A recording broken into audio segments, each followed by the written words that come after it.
Fear is a natural phenomenon like hunger and sex.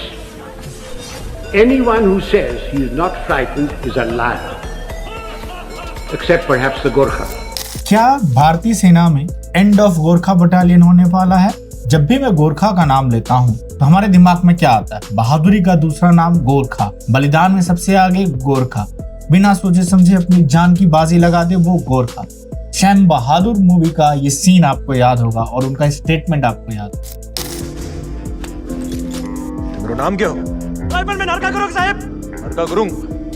मेरा नाम क्या हो?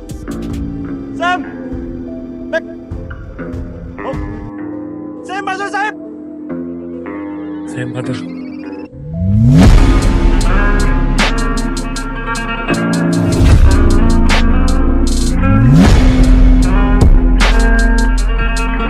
गोरखा रेजिमेंट की बात करें तो इसका इतिहास 200 साल पुराना है, जब ब्रिटिश इंडिया में रूल करते थे। इंडिया की दोनों वर्ल्ड वॉर से लेके इंडिया की पाकिस्तान से लड़ाई से लेके ऐसे कोई वॉर नहीं रही जिसमें गोरखास ने हमारे लिए इंपॉर्टेंट रोल प्ले ना किया हो। हिमालयन रेंज में गोरखास हमारे आंख और कान की तरह काम करते हैं। 2014 में जब नरेंद्र मोदी जी प्रधानमंत्री बने थे और नेपाल विजिट किया था तो उसमें उन्होंने ये मेंशन किया था, आप उस क्लिप में देख सकते हैं। हिंदुस्तान ने वो कोई लड़ाई जीती नहीं है जिस जीत के साथ किसी नेपाली का रक्त न बहा। But after covid in last 4 year Gorkha battalion की कोई भर्ती नहीं हुई है, कोई न्यू रिक्रूटमेंट नहीं हुई है। और अगर ऐसा रहा तो अगले 10 सालों में गोरखा बटालियन के नाम पे हमारी भारतीय सेना में कोई नहीं दिखेगा। गोरखा बटालियन भारतीय सेना की बैकबोन नहीं है। 32,000 के करीब गोरखा सैनिक हैं 7 गोरखा रेजिमेंट्स में। ओके, लेकिन सवाल ये है कि why in Indian army Gorkha battalion को इंडियन आर्मी में क्यों रखा जाता है? तो 1947 में नेपाल, ब्रिटेन और इंडिया के बीच एक ट्राइपैक्ट साइन किया गया है, जिसके तहत अभी 32,000 से 35,000 नेपाली सैनिक भारतीय सेना में सेवा दे रहे हैं। इसके अलावा ये ब्रिटेन की सेना में भी जाते हैं। सिग्निफिकेंस की बात करें तो सिग्निफिकेंस के लिए गोरखा को किसी इंट्रोडक्शन की जरूरत नहीं है। 1947 के बाद 6 बटालियन गोरखा भारतीय सेना में आते हैं और बाद में 7वीं बटालियन को भी रिक्रूट किया गया। अशोक के मेहता जो आर्मी जनरल है वो कहते हैं कि नेपाल बॉर्डर पे पहले गोरखाओं का रिक्रूटमेंट किया जाता था, बाद में यूपी के गोरखपुर और वेस्ट बंगाल के घूम डिस्ट्रिक्ट में सेंटर बना दिया गया कि यहाँ पे गोरखाओं का रिक्रूटमेंट होगा। वहां से नेपाल के जो आर्मी से कनेक्ट लोग हैं दूर दराज के कठिन तराइन इलाकों से युवकों को खोज के लाते हैं इस रिक्रूटमेंट पे। पहले ये रिक्रूटमेंट बेसिकली फिजिकल अपीयरेंस पे किया जाता था कि वो कितने टफ टेराइन में, कितनी विषम परिस्थितियों में रहे हैं और उनका फिजिकल अपीयरेंस क्या है, फिजिकली कितने फिट हैं। समय बदलने के साथ साथ रिक्रूटमेंट का प्रोसेस भी बदला। अब उसमें फिजिकल टेस्ट के साथ साथ रिटन टेस्ट को भी इंट्रोड्यूस किया गया है और ये रेशियो होता था 70-30 का रेशियो।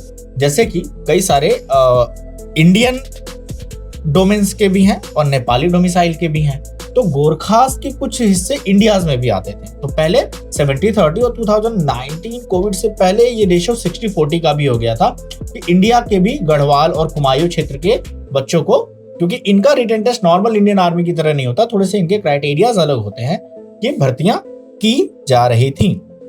प्रोसेस बताया जाता है कि क्योंकि ये ब्रिटेन के साथ ट्राइपैक्ट है तो एक लोकेशन चूज की जाती है जहां पे सभी बच्चे भर्ती के लिए आते हैं। मान लीजिए 100 बच्चों की भर्ती हो रही है तो उसमें से जो टॉप 20 बच्चे होते थे उनको ऑप्शन दिया जाता कि वो इंडियन आर्मी में जा सकते हैं या ब्रिटिश आर्मी में जा सकते हैं, क्योंकि ब्रिटिश आर्मी में जाने पे उनको पर्क्स और अलाउंसेस ज्यादा मिलते हैं, सैलरी ज्यादा मिलती है। उसके बाद सेकंड प्रायोरिटी आती थी इंडिया की, जो कि नेपाल से 2.5 गुना सैलरी इंडिया में मिलता है, और उसके बाद बचे हुए बच्चे नेपाल आर्मी में जाते थे। तो ये तीनों आर्मी के सीनियर्स वहां मिलते थे और बच्चों की रिक्रूटमेंट की जाती थी।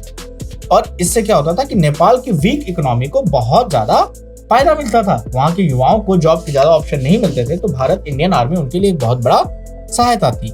लेकिन कोविड-19 के बाद अग्निवीर की योजना आने के बाद नेपाल की सरकार ने इस पे रोक लगा दी। इस पे रोक लगाने का मतलब कि अग्निवीर एक एस्टैब्लिश योजना नहीं है। अग्निवीर के रिगार्डिंग पूरी डिटेल चाहिए तो डिस्क्रिप्शन में वीडियो की लिंक मिल जाएगी, आप उसको देख सकते हैं। और इस तरह से अभी करंट सिनेरियो में नेपाल की सरकार ने ब्रेक लगाने के बाद भारत में 15,000 से ज्यादा गोरखा सैनिकों की कमी हो गई है। डर ये है कि इससे हमारे और नेपाल के जो राजनीतिक रिश्ते हैं उस पर बहुत बड़ा असर पड़ने वाला है। बहुत सारे रिटायर्ड गोरखा सोल्जर्स हैं जो नेपाल में, हिमालयन माउंटेन्स में हमारे लिए आंख और कान का काम करते हैं, और हमारा दुश्मन चाइना इसमें बहुत बड़ी रणनीति खेल रहा है और उसने अपनी नजर बैठाए रखी है। सवाल यह है कि अगर ये यूथ इंडियन आर्मी में भर्ती नहीं हुए तो ये चाइना की PLA को ज्वाइन कर सकते हैं, चाइना की आर्मी को, जो कि इंडिया के लिए फ्यूचर में आके बहुत बड़ा खतरा बनेगा। ये भले ही अभी हमें बहुत बड़ा असर नहीं दिख रहा है, लेकिन फ्यूचर में इसके डिसएडवांटेज दिखेंगे।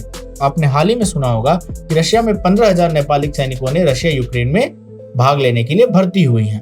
तो सोचिए, ये सैनिक जो इंडिया में होते थे अब ये रशिया की तरफ और पूरे ऑल ओवर जाके लड़ाई लग रहे हैं, क्योंकि इनका फिजिकल स्ट्रक्चर और इनकी स्ट्रेंथ के लिए बहुत सारे एग्जाम्पल्स पड़े हुए हैं। आपको बता दें कि गोरखा बटालियन ने हमें मानेकशॉ, विपिन रावत, अनिल चौहान, दलवीर सिंह सुहाग जैसे हमारे आर्मी जनरल्स को और फील्ड मार्शल्स को दिया है हमें। तो गोरखा की बहादुरी को, शहादत को भूला नहीं जा सकता, और हमारी हिमालयन रेंज में जो पकड़ है ये इन्हीं की वजह से है।